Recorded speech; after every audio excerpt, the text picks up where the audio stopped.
Yeah. Kia ora, my name is Sidoni Apiata. My number is 2101-770.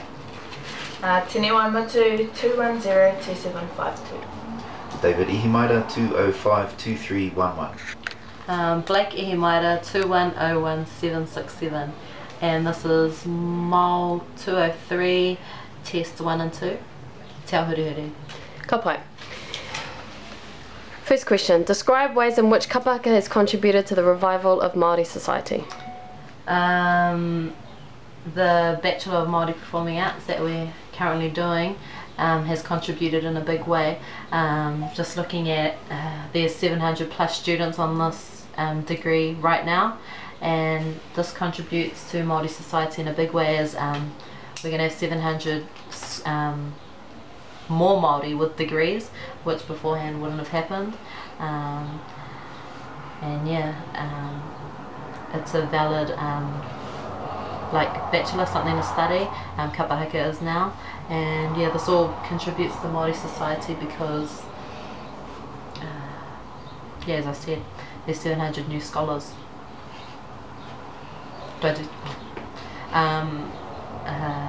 Another one is Matatini. It's a place, and you know, the whole whakawhanaungatanga and stuff like that. At Matatini, it's a place of gathering where all Māori people go, and you know, this could contribute to society in ways where someone might go to Matatini and, you know, get inspired by watching the Kapahaka group and stuff, and just that sense of whanaungatanga and, you know, joining a Kapahaka group and things like that. So yeah, kia ora. But Another way that's quite another benefit that Kapahaka has had for Māori is the health benefits, is that I've observed, particularly over the last 3, 4, 5 matatini competitions, that a lot of our tāne, a lot of our wahine are doing things like spending a lot of time in the gyms, eating good kai, basically to be able to perform at their best. So it is a benefit because statistically a lot of our Māori people feature really lowly in health statistics. Obesity is a big issue amongst Māori, so Kapahaka is offering an opportunity for Māori to address these issues, not directly as saying you're fat, go and do something about it, but basically to say, you know, get into that pew, get on the stage, be inspired by some of the groups who feature highly, Te Wakahuia, Matarai, Te Uri o Whanua, groups of those, particularly those Te Arawa boys who spend a lot of time in the gym. They are, I suppose, role models for younger people, and good role models as well. So health aspect is a real bonus from performing Kapahaka. Another one is the opportunity of possibly going overseas to perform for in other countries. My daughter had the opportunity to go to England to perform at the Queen's Jubilee just several months ago. So it was an opportunity that she had to do something like that at such a young age that she would never have if it wasn't for Kapahaka. The group that I'm in, Te Pua, we've also had some trips overseas to China, which has all been because of Kapahaka. So Kapahaka opens the door for Māori people to see the world, to learn about the world, and yeah, just to expand our mōhiotanga. Kia ora. Some of the developments, or some of the ways that Kapahaka has contributed to the revival of Māori society, for example, would be the festivals that are held throughout the motu. My example would be the Taitokerau Festival that is held in Te Taitokerau, and it's a secondary schools festival and it gives all the schools opportunities to stand on the stage without the pressure of competition, without the pressure of having judges, and you see more of the schools coming together. You see like 30 to 40 schools perhaps performing at the festival, whereas in competition, when the pressure's on, there's like 10 or so rōpū, and it's cool because it gets into the wider communities also, because it's not held in the same place every year. It goes from school to school, and all the students get to get out into the communities because of this thing, kapa haka. Another one would be the opportunities that people have for kapa haka now. Now people are getting paid to do kapa haka. People are working for the haka cause. Like our lecturers that are taking us for these papers, they're getting paid to deliver something for kapa haka. There are people who are students that are getting paid to do kapa haka shows for tourists, and that enabling Māori as a whole to learn more and get more into this Pākehā society type, Pākehā world type thing. Whereas we have tourists coming from overseas, and then Māori is the first thing they see, whether it be a haka, a wero or something. They all contribute to kapa haka, and it's internationally known now. So yeah. Another way that kapa haka has contributed to the revival of our Māori society is there are more opportunities out there now that promote Māori learning, or there's like more students now that are Māori and are like us and are pursuing the path of Māori education, whether it be through Māori papers, learning how to speak Māori, to doing kapa haka and getting degrees in kapa haka. And one of the best things about it is that there's more free stuff for us. So yeah, another one is reo. It's helped us to not revive our reo completely, but there are people that join kapa haka rōpū and they don't know how to speak Māori or anything like that, but through all these waiata and just turning up to training, they're immersed in this Māori society, and they do come away with some sort of real aspect, even though it's not literacy based, where they go to kapa haka training to learn Māori. They learn these Māori waiata, and there are benefits to learning kapa haka. Next question is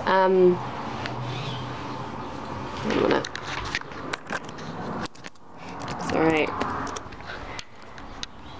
Identify developments in Māori education since 2000 to the present day.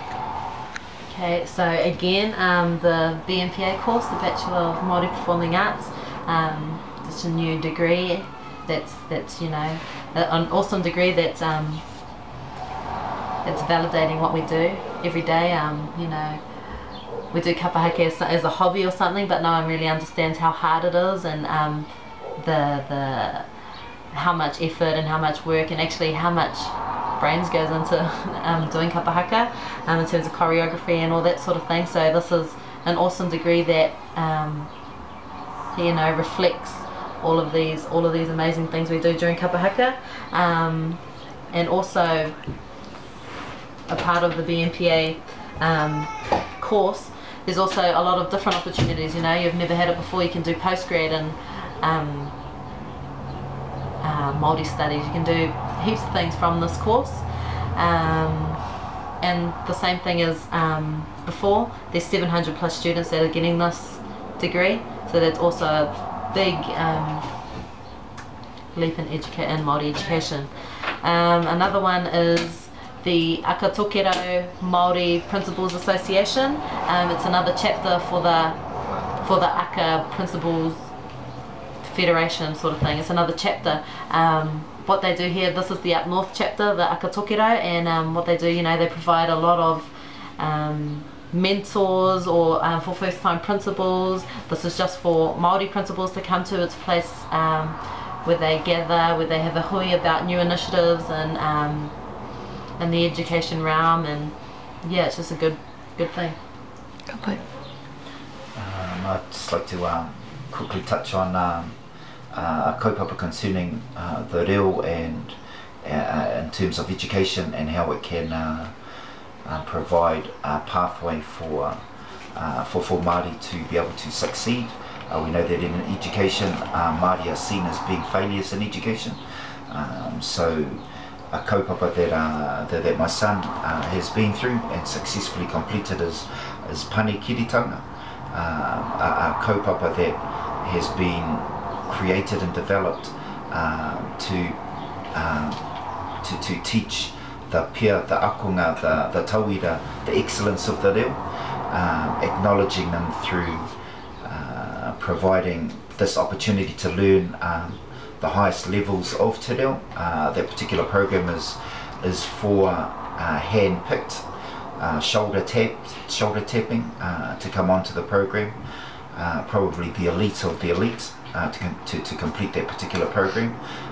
Even though that might be the highest level of that particular tohu, underneath that sits pinakitanga, putakitanga and te ara reo, which are all stairways to get to that highest level. So it's education is changing for Māori, because Māori are able to enjoy education by being Māori, which is probably the highest accolade that can be given to a Māori learner. And we're no longer being thought of as being dumb or stupid, you know, but our reo, our tikanga, our mātauranga is acknowledged through the different wānanga around the motu. Kia ora. Kapai. Developments in Māori education since 2000 to the present day. One of the things that has really contributed to the development of Māori education is Māori education is actually being recognised now, like in schools, through universities, through wānanga reo, through wānanga Māori and all of those sorts of stuff. Like the question has now arisen by Pākehā and Māori also that te reo Māori should be compulsory in schools throughout the country. Even though it's still a debating topic, the fact of the matter is that it's out there now and people are actually talking about it and considering it being done. Also the universities and wānanga Māori offering more opportunities for Māori people and non-Māori people to learn in a Māori environment. Like I've been to some classes at Wānanga, at Te Wānanga o Aotearoa, where you see people from China, people from Australia, people from India immersing themselves in the language, and all those people are helping to contribute to Māori education as a whole. And yeah. One of my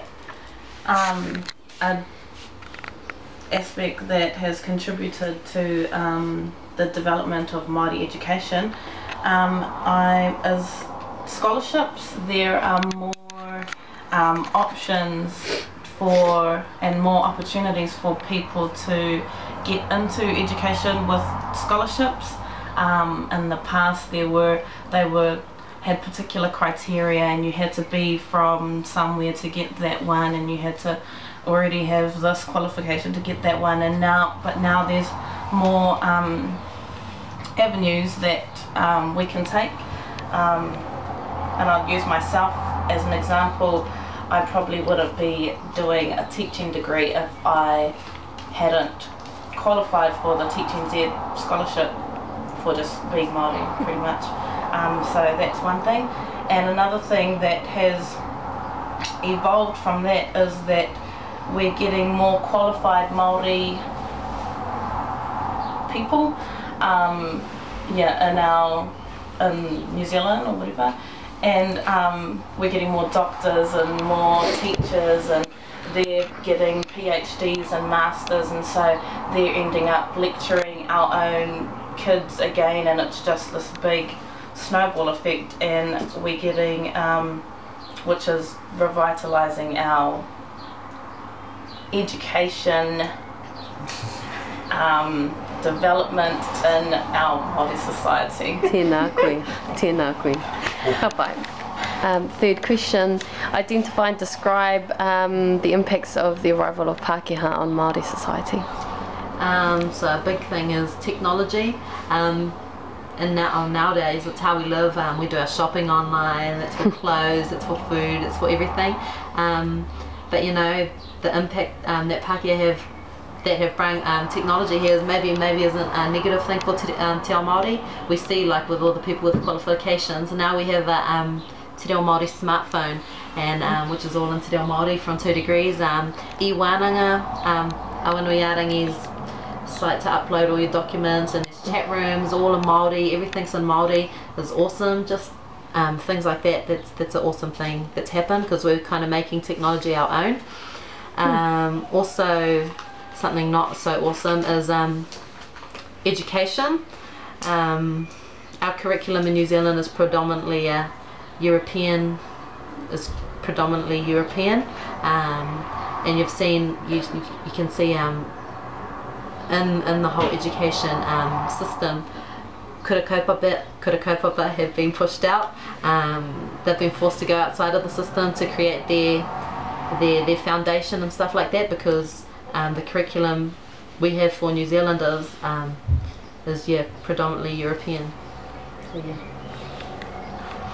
well, I think a big thing that affects a lot of whānau today is the impacts of drugs and alcohol. These were, I suppose, ngangara that were introduced to New Zealand by the early Tauiwi settlers. It's well known and well documented that prior to the declaration being signed, Kororareka was a place that was that attracted a lot of, I suppose, scum. The sailors, the whalers, the sealers, convicts, basically they all lived and met and drunk over in Kororareka, or over in Russell in the Bay of Islands. The treaty, and even so far as the Declaration of Independence, was one of the reasons why those documents were developed and created by our tupuna, because of the lawlessness, the drunkenness that they saw over in those particular areas, and they could see our own people of those times also affected in those early times by drugs and alcohol. So drugs and alcohol is something that still hugely impacts a lot of our whānau today. But its early beginnings are from the introduction of the alcohol, and even during the signing of the treaty it nearly didn't happen because some of the chiefs at the time, one of the things when they signed the treaty is that they got some tobacco and they got some rum, and some of the chiefs, because of the level of their mana compared to other chiefs, were unhappy with their share of what they received, so it nearly didn't happen, basically because of tobacco and alcohol. So from those early beginnings you can see that it already had an impact. Alcohol inside a European culture has been around for thousands of years, and so they've got a high tolerance to alcohol, to drugs, whereas Māori are an indigenous race, and they didn't have any alcohol or any other substance in their bodies until the arrival of Pākehā, so there was no tolerance level, and that tolerance level is still low compared to European, and you'll see that alcohol and drugs also affect a lot of our indigenous cultures throughout the world. It has huge impacts, huge effects. So drugs and alcohol, and the other thing was just very briefly, as we'll know, Christianity. So people think that it was the laws and everything that the whalers, the sailors, the early settlers were part of the reason, but what Pākehā do is that they send through their missionaries, basically to establish that early colonization, colonizing the mind, the brain with Christianity is another impact that's affected the destruction of our tikanga, our reo, our whare tupuna, particularly in the north, where it was very, very much the culture was destroyed by the early missionaries and the practice of Christianity, pulling down a lot of our tupuna whare in the area, and again just destroying our culture and our reo. Kia ora. One effect that I suppose a positive, somewhat positive but still negative effect upon Pākehā's arrival on Māori society would have been, historically Māori were known to have wars against one another, whereas when the Pākehā arrived, Māori kind of found a common enemy, and so it kind of brought all the different iwi together to fight this one battle type thing. So that's perhaps a positively negative effect on Māori society itself. Another one would be our way of life now, how we live, compared to back in the day when it was pā, Māori lived in a marae, they lived off the land, off the sea, that was what they knew, that was how they lived, and opposed to today's world where everything's done in a Pākehā type world. Like the maraes are only used for special occasions, they're not somewhere where people go all the time. How we live, like clothes, how we all wear clothes now, live in houses, and how the Māori way of life has changed, and how money is the main focus of our lives nowadays. How you can't get much without any money, you can't get anything without any money pretty much. And I suppose that's revolution, I suppose, or evolution, sorry. And it's just an evolving world, but it's a negative effect on Māori because it pushes aside what are our own like tikanga values and all of that sort of stuff. Tēnā koe.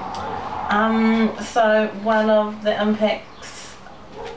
effects that the arrival of Pākehā has had on our Māori society is one main big thing, I think, is the impact of the Treaty of Waitangi and what it's created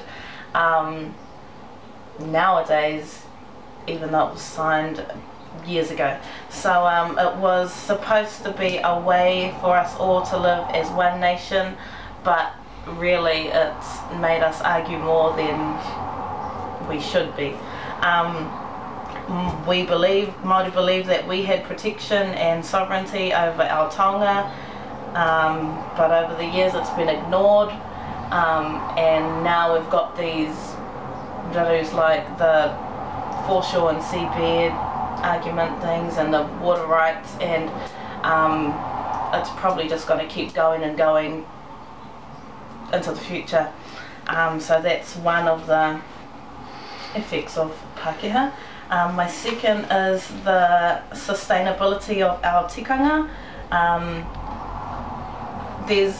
Many of us can call ourselves Māori but not know a single thing, get to the marae and walk straight onto the marae or something, not know that we have to wait for pōwhiri or there's other little side jobs to be done, and because we've been living in this Māori, this Pākehā environment, these sorts of things are getting lost, and yeah, that's an impact of the arrival of Pākehā.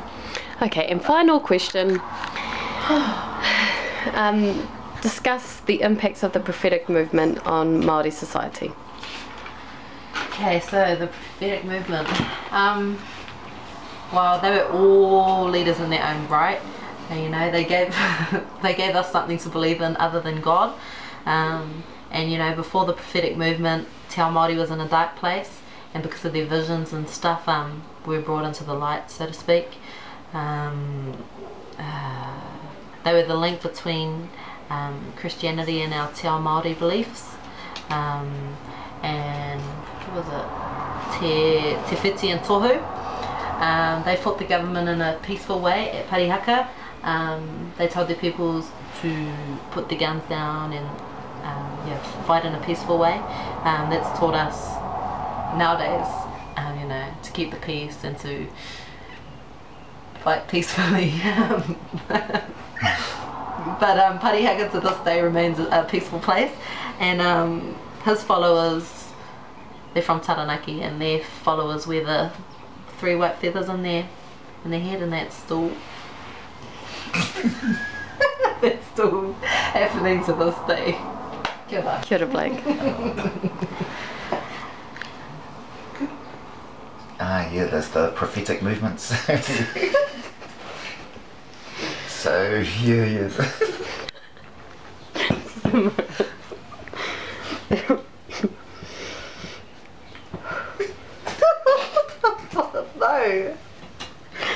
No. Okay, no.